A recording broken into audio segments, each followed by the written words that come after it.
Hello everybody and welcome back. I am Trav in the bush and today we are going over how to nail those bird in flight shots. And today I got 7 tips for you. Let's dive right on in. Tip number 1 is to not shoot wide open. I think a pretty common thing in bird photography or just wildlife photography in general is to shoot wide open. Let's say your lens wide open is 5.6. A lot of us just get stuck on shooting at 5.6. But I would not recommend that for birds in flight. And here's why.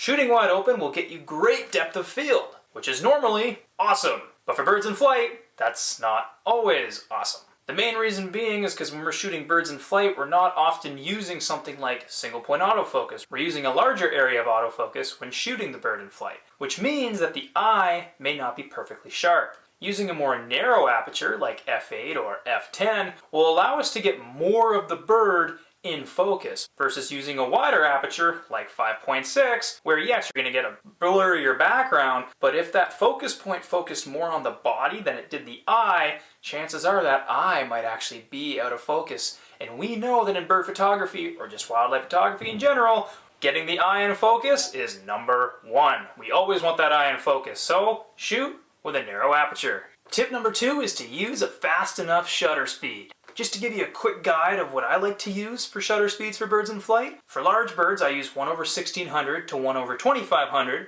For large birds, think great blue herons, bald eagles, gannets, something like that. And for medium-sized birds, I use 1/2500 to 1/3200. For medium-sized birds, think hawks, razorbills, gulls, birds of that size. And for small birds, I use anywhere between 1/3200 to 1/5000 of a second or higher. And for small birds, think of songbirds or hummingbirds. And to get hummingbirds in flight, you're probably going to want that shutter speed even higher than 1/5000, maybe even 1/6400. So I've just given you kind of a basic idea, but now what you should do is experiment with the birds that you shoot in your area. Kind of use this as a little bit of a guide and then play around. Tip number 3 is to not fear high ISOs. So my first 2 tips of not using a narrow aperture and using high shutter speeds means that there has to be a sacrifice somewhere, and that's going to go to ISO. If you're using a narrow aperture and a fast shutter speed, you're probably going to need a high ISO to compensate. And don't fear it. It's okay. With today's cameras, you can use a pretty high ISO and get away with still some great images. And with today's denoise software, there is so much denoise software out there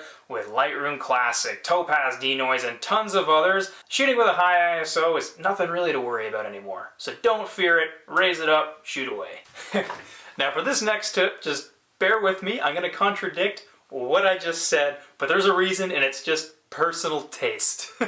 So for tip number 4 is to shoot in broad daylight. I know, kind of a taboo thing to do in photography. We don't like broad daylight, baby blue skies and the sun hanging overhead, but I think birds in flight is the one area that you can get away with doing this. The main reason being is because we have such high shutter speeds and we're shooting with a narrow aperture that having all that sunlight can actually help reduce our ISOs. I know, I just told you not to fear high ISOs. This is a real personal thing. Maybe this is something that I need to get over.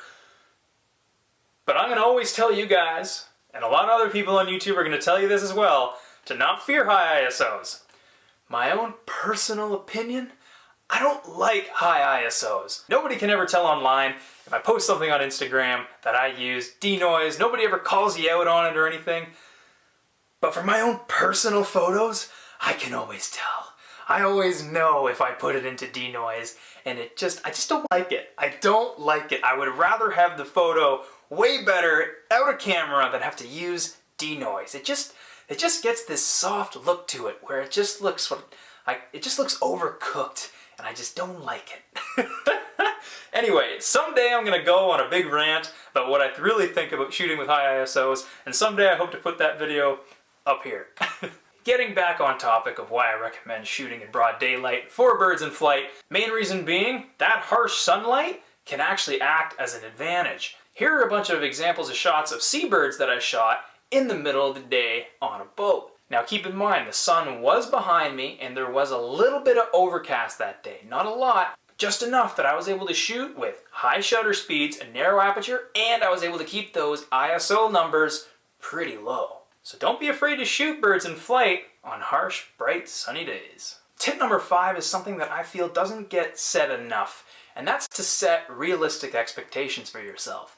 Shooting birds in flight is really, really hard. If you're somebody who's using a beginner level or budget-friendly older DSLR, shooting birds in flight is going to be way harder than somebody shooting like with what I'm using right now, a Z8. Shooting birds in flight with a Z8, it's pretty easy to get the bird in focus almost every time. It wasn't that long ago where I was shooting with a Nikon D7500 and shooting birds in flight was hard. It is really difficult. So if you're using an older DSLR and you're trying to get shots of birds in flight, you are a bit limited with your autofocus speed. It's not as good as today's level. So don't compare yourself to others. It is way harder to get a shot of a bird in flight with an older DSLR camera than it is with one of today's models. So stay encouraged. You're doing amazing. For tip number 6, it kind of relates to that tip number 5 of setting realistic expectations, and that's to accept wing blur. My personal opinion, nothing wrong with some wing blur. As long as that bird is in focus and the eye is in focus, if there's some blur in the wings, it's still a great shot. I've never posted anything online or shown a photo to somebody of a bird in flight with it having a little bit of wing blur and somebody being like, oh wow, that's terrible. No, it's fine. Having a little bit of wing blur actually adds to the story. It shows that there's motion in the image. I think it looks good, but to each their own. Do you think wing blur is a problem? Let me know in the comments. And for my last and final tip, that's to make sure that you're using the right autofocus mode. If you're using an older level DSLR, I would highly recommend using dynamic area autofocus or whatever your camera model's equivalent is. Pretty much just use a larger area of autofocus when shooting birds in flight. I don't recommend using single point. It's just too small a point for something moving so fast through your viewfinder. Using a larger area of autofocus is going to give you a better chance at getting the bird in focus. And using the tips that we already talked about, like using a narrow aperture, even if that point hits the body, using that narrow aperture, you're going to be able to get more of the bird in focus, even if it doesn't completely nail the eye. And for folks using today's mirrorless cameras, I'd recommend wide area small or wide area large, depending on the size of the bird you're shooting. And again, if your camera offers it, have that bird eye detection on or animal eye. Well folks, that's all I got for you today. I have all these tips and more inside my ebook. There's a link in the description right below. Like, subscribe, and all that other stuff, and I'll see you next time.